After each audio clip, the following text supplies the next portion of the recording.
प्रिय विद्यार्थियों नमस्कार। आपका Hindi Gurukul pro YouTube channel में स्वागत है। आपको दीपावली की हार्दिक शुभकामनाएं।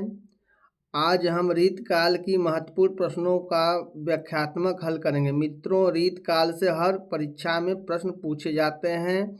आप इस प्रश्नोत्तरी को अच्छी तरह से तैयार कर लें। प्रिय विद्यार्थियों, आप इस चैनल पर अभी नए हैं या चैनल को अभी तक सब्सक्राइब नहीं किए हैं तो ज़रूर सब्सक्राइब कर लें और लाइक का बटन ज़रूर दबा दें और प्रश्नोत्तरी अच्छी लगे तो एक प्यारा प्यारा कमेंट जरूर करें। चलते हैं प्रश्न नंबर 1 पर। प्रश्न नंबर 1 क्या कर रहा है? आचार्य रामचंद्र शुक्ल ने रीतकाल का समय कब से कब तक मानी है? बताइए। शुक्ल के अनुसार रीतकाल का समय कब से कब तक है? तो 1700 से 1900 विक्रमी संवत। देखिए, विक्रमी संवत में पूछा है। अगर इसको सन में बनाना है तो 57 घटा देंगे। बी ऑप्शन सही हो जाएगा। प्रश्न में चलते हैं 2। इनमें से कौन सा रीतकाल का नाम नहीं है? बताइए, इसमें से कौन रीतकाल का नाम नहीं है? तो ये पूर्व मध्यकाल जो है रीतकाल का नाम नहीं है। बी ऑप्शन है। किसका नाम है? ये भक्ति काल का नाम है। बी ऑप्शन सही हो जाएगा। प्रश्न में चलते हैं 3। प्रश्न में 3 क्या कर रहा है? हिंदी के किस काल में लक्षण ग्रंथों का निर्माण हुआ? बताइए, किस काल में लक्षण ग्रंथ लिखे गए हैं? तो वेरी वेरी इंपॉर्टेंट है ये। तो रीत काल में लक्षण ग्रंथ लिखे गए। सी ऑप्शन सही हो जाएगा। प्रश्न नंबर 4। रीत काल को आचार्य विश्वनाथ प्रसाद मिश्र ने क्या नाम दिया? बताइए। रीत काल को विश्वनाथ प्रसाद मिश्र ने क्या कहा है? तो श्रृंगार काल कहा है। डी ऑप्शन सही हो जाएगा। प्रश्न नंबर चलते हैं 5। प्रश्न नंबर 5 क्या कर रहा है? लक्षण ग्रंथों का निर्माण करने वाले कवियों को क्या कहा जाता है? बताइए। तो लक्षण ग्रंथों का निर्माण करने वाले कवियों को आचार्य कहा जाता है। सी ऑप्शन से हो जाएगा। ये भी वेरी इंपॉर्टेंट प्रश्न है। प्रिय विद्यार्थियों, आप अगर LT GIC TGT PGT और वर्ग 1 BPSC तैयारी करें तो ये बहुत महत्वपूर्ण प्रश्नोत्तरी है, आप इसे पूरा देखें। प्रश्न नंबर 6। रीत निरूपण का अर्थ क्या है? बताइए। रीत निरूपण का क्या अर्थ है? तो इसका अर्थ है काव्यांग निरूपण। ये ऑप्शन से हो जाएगा। ये भी इम्पोर्टेंट प्रश्न है, परीक्षा में पूछ लिया गया है। प्रश्न में चलते हैं 7। आचार्य शुक्ल ने रीतकाल का प्रवर्तक किसे माना है? बताइए। शुक्ल के अनुसार रीतकाल का प्रवर्तक कौन है? तो चिंतामणि है। बी ऑप्शन सही हो जाएगा। प्रश्न नंबर 8। इनमें से कौन सा कवि रीत मुक्तक कवि नहीं है? बताइए। नहीं को हमेशा घेर दे क्योंकि नकारात्मक प्रश्न बहुत पूछा जाता है। तो इसमें रीत मुक्तक जो भूषण नहीं है। बी ऑप्शन सही हो जाएगा। घनानंद बोधा और आलम रीत मुक्तक कवि हैं। प्रश्न नंबर चलते हैं 9। प्रश्न नंबर 9 क्या कर रहा है? रीतकाल में वीर रस की कविता करने वाला कवि इनमें से कौन है? बताइए। रीतकाल में एकमात्र कवि है जो वीर रस में रचना किया है, तो वो भूषण जाने जाते हैं। डी ऑप्शन सही हो जाएगा। प्रिय विद्यार्थियों, अगर प्रश्नोत्तरी अच्छी लगे तो आप कमेंट करके जरूर बताएं। इनमें से रीत सिद्ध कवि कौन है? बताइए।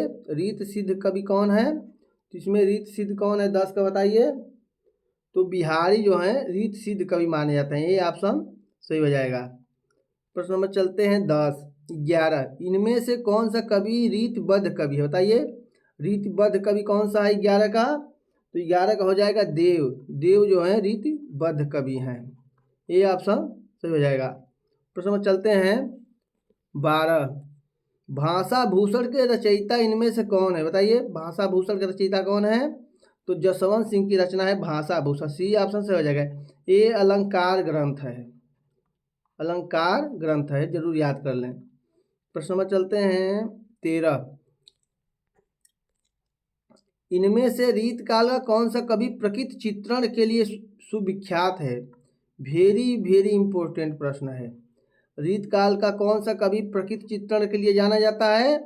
तो सेनापति जाने जाते हैं। डी ऑप्शन सही हो जाएगा। इसको आप अच्छी तरह से याद कर ले क्योंकि वेरी इंपॉर्टेंट है। ललित ललाम के रचयिता का नाम बताइए। बताइए। ललित ललाम किसकी रचना है? तो ये मतीराम की रचना है। सी ऑप्शन सही हो जाएगा। प्रश्न नंबर 15। अम्मीय हलाहल रस भरे श्याम श्वेत रत्नार, यह पंक्ति किस कवि की है? वेरी वेरी इंपॉर्टेंट पंक्ति है ये।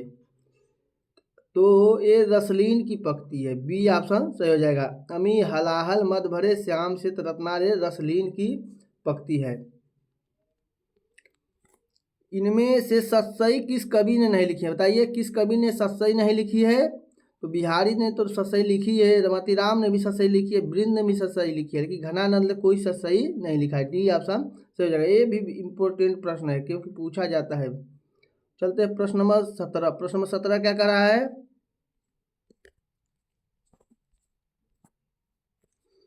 कौन सा ग्रंथ कवि भूषण रचित नहीं है, बताइए इसमें कौन से भूषण की रचना नहीं है। तो इसमें छत्र प्रकाश जो है भूषण की रचना नहीं है, ये ऑप्शन सही हो जाएगा। प्रश्न में चलते हैं 18।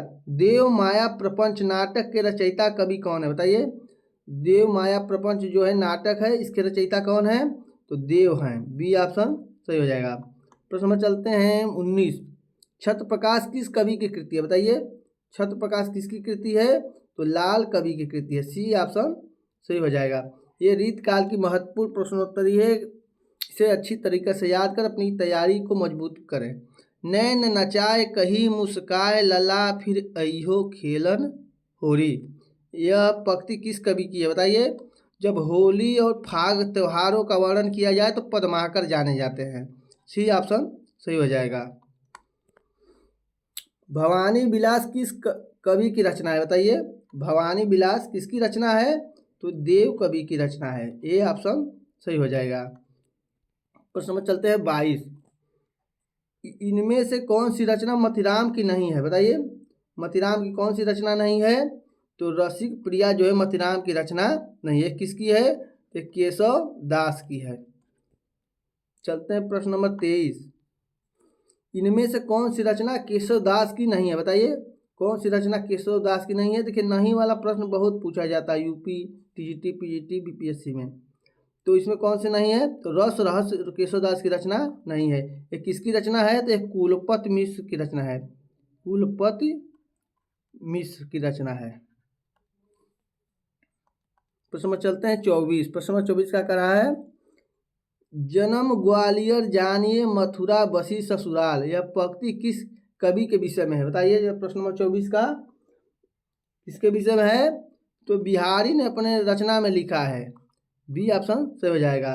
उनका जन्म ग्वालियर में हुआ था, मथुरा उनकी ससुराल थी बिहारी की, बी ऑप्शन सही हो जाएगा। प्रश्न नंबर 25।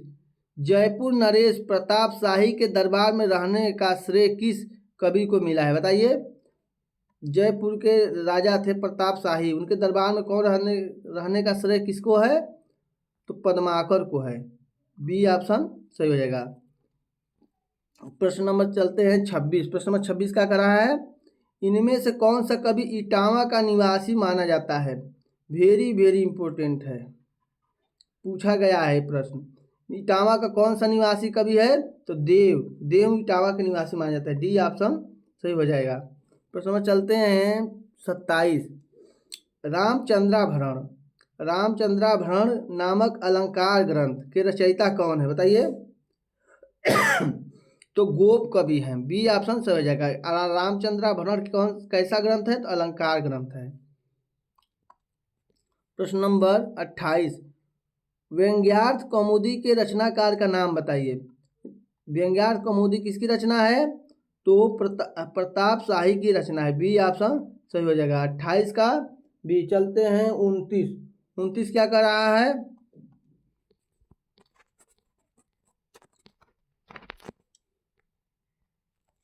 देखिए 29 प्रश्न है, तंत्री नाद कपित रस सरस राग रति रंग, यह पंक्ति किस कवि की है, बताइए। ये वेरी वेरी इंपॉर्टेंट पंक्ति है। तो 29 का कौन हो जाएगा, ये बिहारी की पंक्ति है, किसी पंक्ति है, बिहारी की पंक्ति, सी ऑप्शन सही हो जाएगा। मित्रों रीतकाल की महत्वपूर्ण प्रश्नोत्तरी है, यहाँ से प्रश्न जरूर हर परीक्षा में पूछे जाते हैं। कठिन काव्य का प्रेत किस कवि को कहा जाता है, बताइए। कठिन काव्य का प्रेत किसे कहा जाता है, वेरी वेरी इंपॉर्टेंट है, तो केशव दास को जो है कठिन काव्य का प्रेत कहा जाता है, सी ऑप्शन सही हो जाएगा। प्रश्न नंबर 31।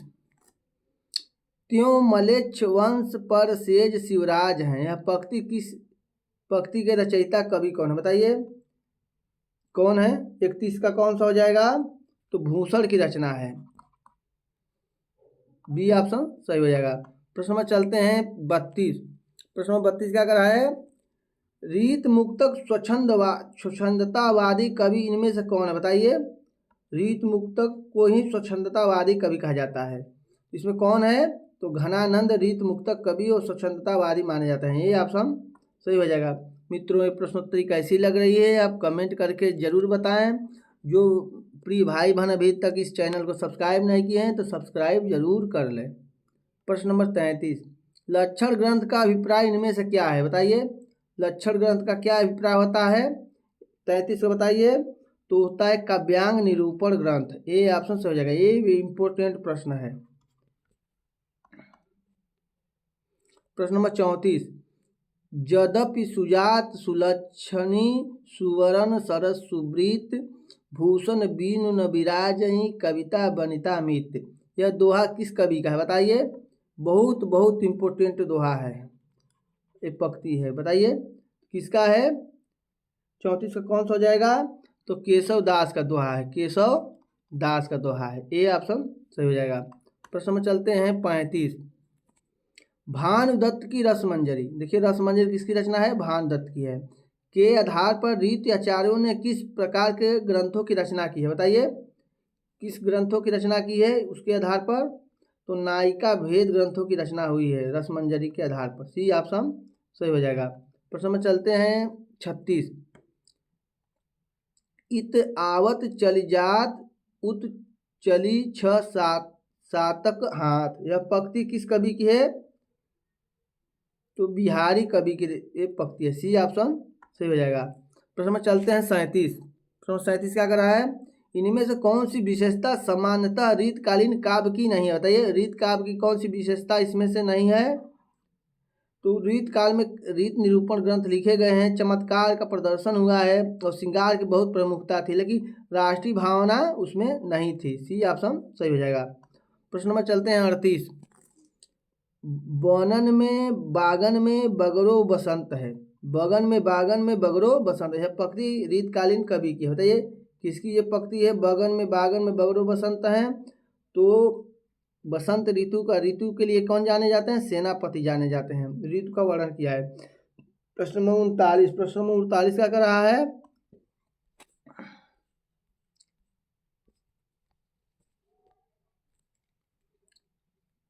रनित भृंग घंटावली झरित दान मधुनीर में किस ऋतु का वर्णन बिहारी ने किया है बताइए।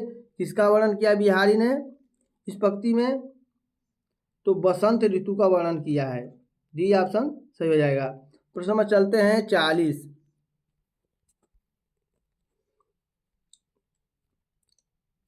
भाषा के लक्षक और व्यंजक बल की सीमा कहाँ तक है, इसकी पूरी परख इन्हीं को थी। आचार्य शुक्ल ने यह कथन में इन्हीं शब्द किस कवि के लिए प्रयुक्त किया बताइए। भाषा को लक्षक और व्यंजक बल की सीमा कहाँ तक है, इनकी परख इन्हीं को थी, बताइए इन्हीं किसके लिए प्रयोग किया है रामचंद्र शुक्ल ने? रामचंद्र शुक्ल का बहुत इंपॉर्टेंट कथन है, तो घनानंद के लिए कहा है, बी ऑप्शन सही हो जाएगा। प्रश्न में चलते हैं 41। प्रश्न नंबर 41 क्या कर रहा है?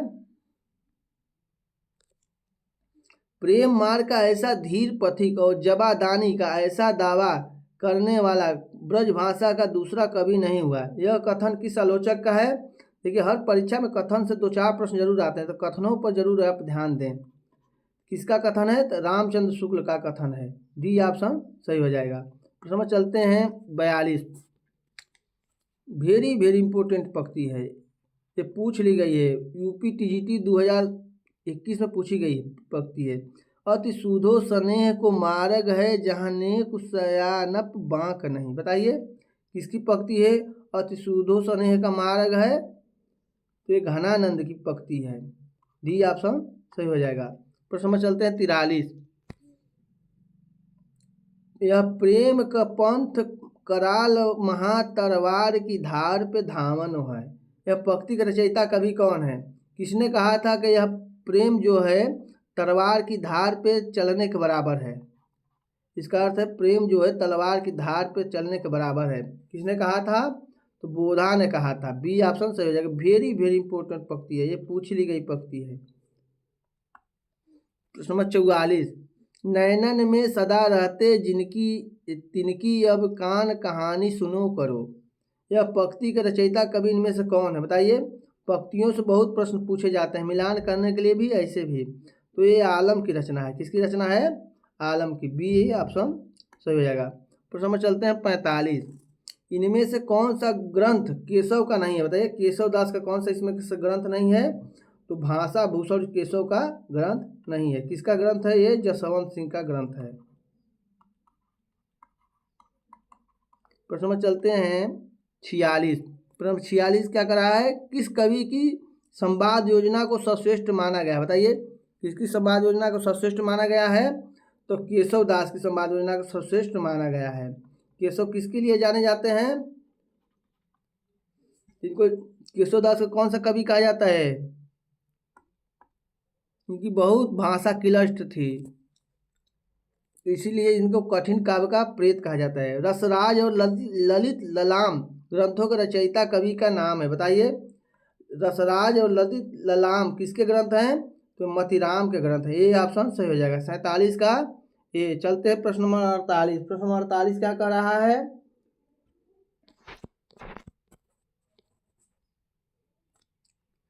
सिंधु तरयो उनको वरना तुम पे धनुरेख गई न तरी, यह पंक्ति किस कवि की है? तो यह घनानंद की पंक्ति है। पंक्तियों से जरूर प्रश्न आते हैं, आप उसे अच्छी तरह पंक्तियां याद कर लें। प्रश्न नंबर 49, ऊंचे घोर मंदिर के अंदर रहन वारी ऊंचे घोर मंदिर के अंदर रहाती है, यह पंक्ति किस कवि की है? बताइए। ये वेरी इंपॉर्टेंट पंक्ति है, आप इसे अच्छी तरह याद कर लें। किसकी पंक्ति 49 की?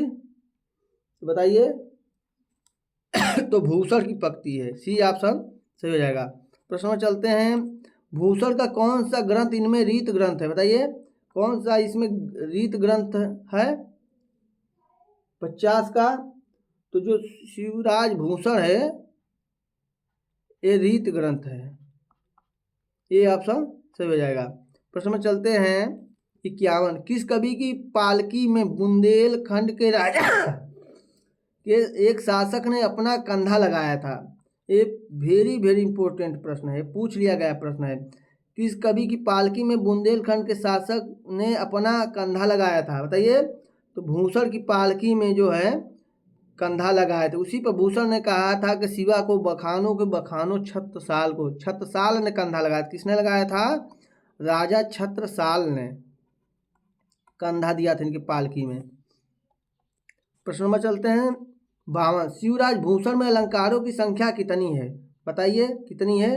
ये टीजीटी 2021 में पूछ लिया गया प्रश्न है। शिवराज भूषण में अलंकारों की संख्या, इसमें 105 अलंकार हैं। बी ऑप्शन सही हो जाएगा।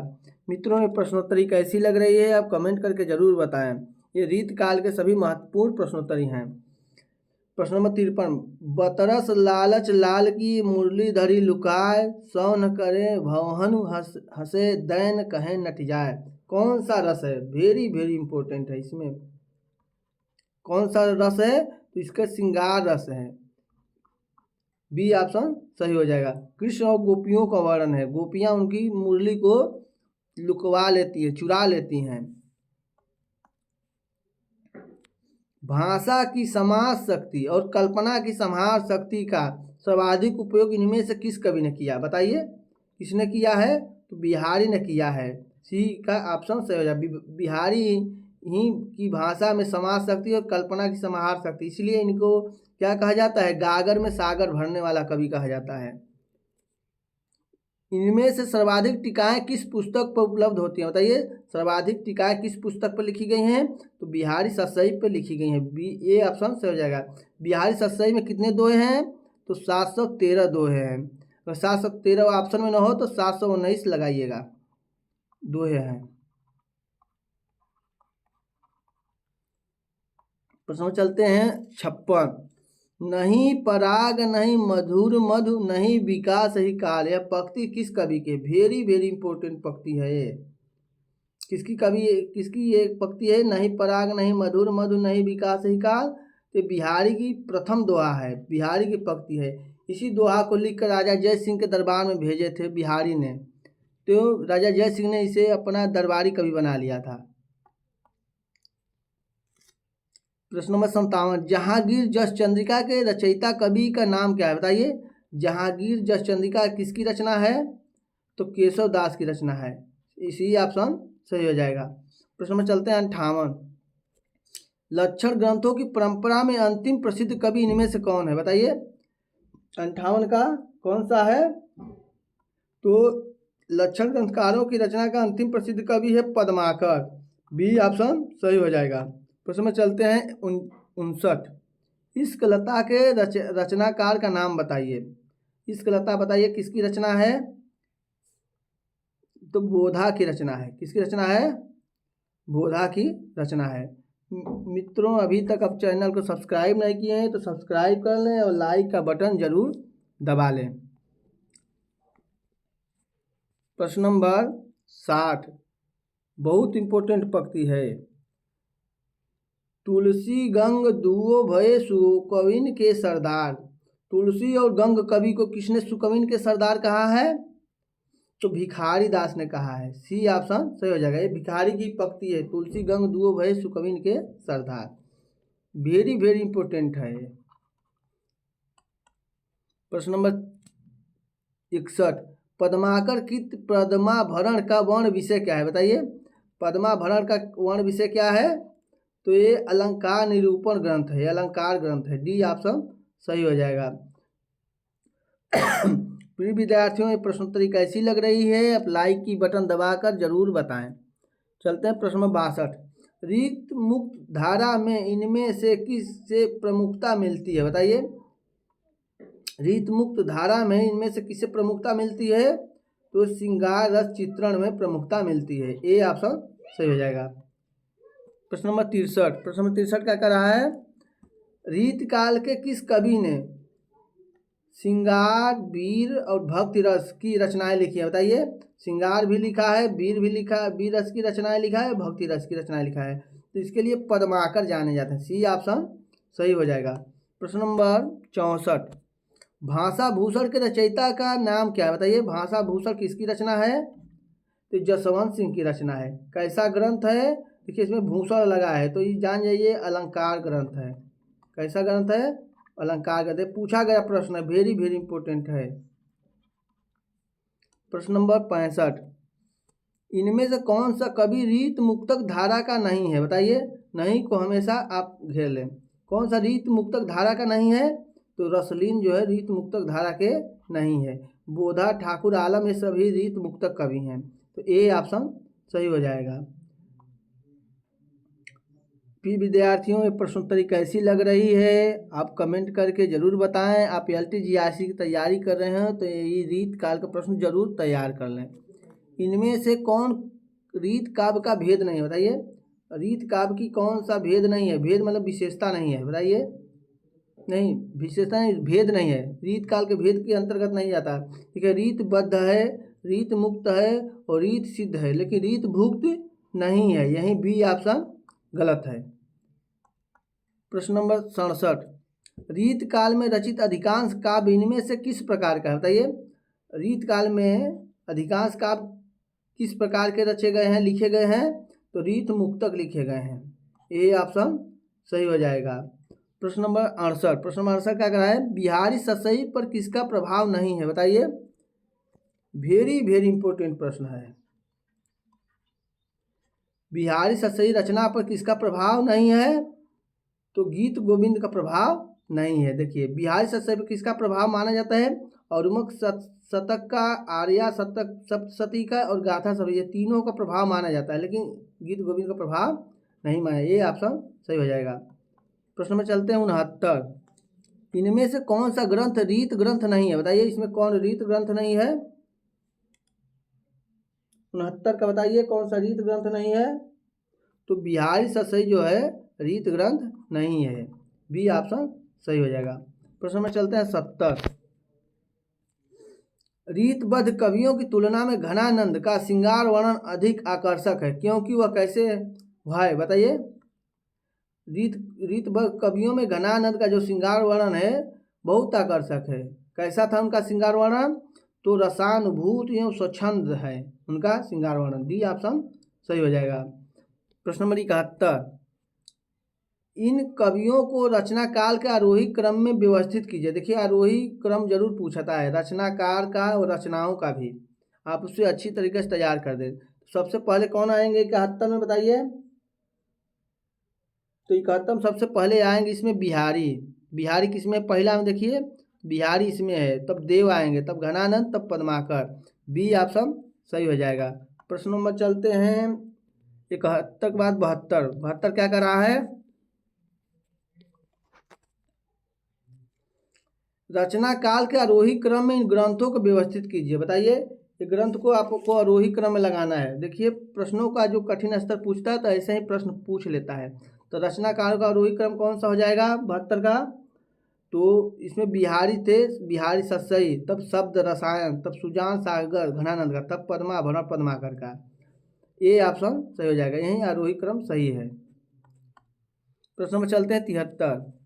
कराए निम्न सूचियों को सुमेलित कर सही कोड का चयन करिए। बताइए, सही कोड वाला प्रश्न LTGIC में बहुत पूछता है, आप इसे अच्छी तरीके से तैयार कर लें। बताइए इसमें से कौन हो जाएगा? तो देव की कौन सी रचना की है? तो देव का हो जाएगा भवानी विलास। बिहारी का कौन हो जाएगा? तो बिहारी सतसई हो जाएगा, सी तीसरा। भूषण का कौन सा हो जाएगा? तो ललित ललाम जो है मतिराम का है। और भूषण कौन हो जाएगा? छंदो हृदय प्रकाश। ए ऑप्शन सही हो जाएगा। देखिए ए का कौन है?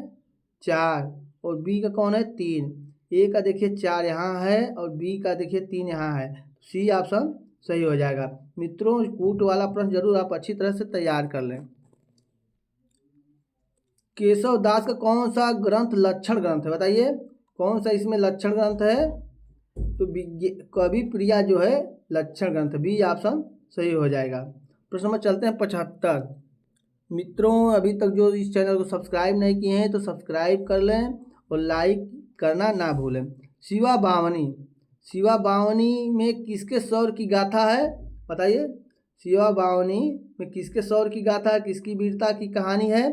तो शिवाजी की कहानी है। डी ऑप्शन सही हो जाएगा। किसने लिखा है? शिव, बताइए किसकी रचना है शिवा बावनी? कमेंट करके जरूर बताएं। आपके लिए एक प्रश्न मैं दे रहा हूँ, पद्माभरण। बताइए पद्माभरण में विवेचन है किसका है? 76 का। पद्माभरण में किसका विवेचन है? तो जब भरण लगा हो तो जान जाइए अलंकार का विवेचन है। ए ऑप्शन सही हो जाएगा। प्रश्न में चलते हैं 77। प्रश्न में 77 क्या कर रहा है?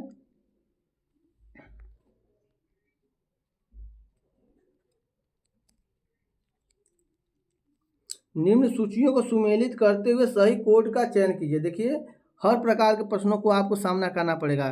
बोर्ड की तैयारी कर रहे हैं, परीक्षा की तैयारी कर रहे हैं, तो देखिए कौन सा सही हो जाएगा। तो भूषण, भूषण की कौन सी रचना है? तो छत्र साल दशक। और केशव की कौन सी रचना है? बताइए। तो देव कवि की है राग रत्नाकर। केशव दास की कौन है? रसिक प्रिया। पद्माकर की कौन से है? जगत विनोद। इस प्रकार देखिए ए का 3 और बी का 4। ए का 3 और बी का 4 कौन है? बताइए, ए का 3 और बी का 4 इसमें से कौन हो जाएगा?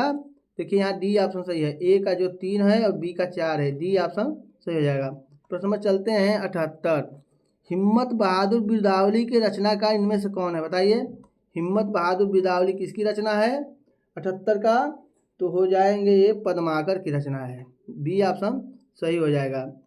प्रश्न नंबर 79। कौन सा ग्रंथ केशव द्वारा रचित नहीं है? बताइए, केशव मतलब केशव दास का रचना नहीं है, तो रस विलास केशव दास की रचना नहीं है। किसकी है? देव कवि की है। मित्रों ये व्याख्यात्मक प्रश्नोत्तरी कैसी लगी आप कमेंट करके ज़रूर बताएं। चैनल को अभी तक सब्सक्राइब नहीं किया सब्सक्राइब कर लें। निम्न ग्रंथों को रचना काल का आरोही क्रम में व्यवस्थित कीजिए। देखिए ऐसे प्रश्न जरूर पूछे जाते हैं यूपी TGT PGT LT में, इनको आरोही क्रम में सजाना है आपको। तो कौन हो जाएंगे? कवि प्रिया, केशव दास की रचना है। किसकी है? केशव दास की रचना है। तब बिहारी सतसई, पहले केशव दास हुए तब बिहारी सतसई हुई, सतसई रचना तब सुदान सागर तब गंगा लहरी पद्माकर का, ये ऑप्शन सही हो जाएगा। मित्रों, आपको दीपावली की हार्दिक शुभकामनाएं। आज की प्रश्नोत्तरी कैसी लगी आप कमेंट करके ज़रूर बताएं। चैनल को अभी तक लाइक नहीं किए हैं तो लाइक कर लें, सब्सक्राइब नहीं किया तो सब्सक्राइब कर लें। प्रश्नोत्तरी कैसी लगी आप ज़रूर बताएं। पुनः आपसे लेता हूं विदाई, मातृभाषा हिंदी को नमन करते हुए। जय हिंद, जय भारत।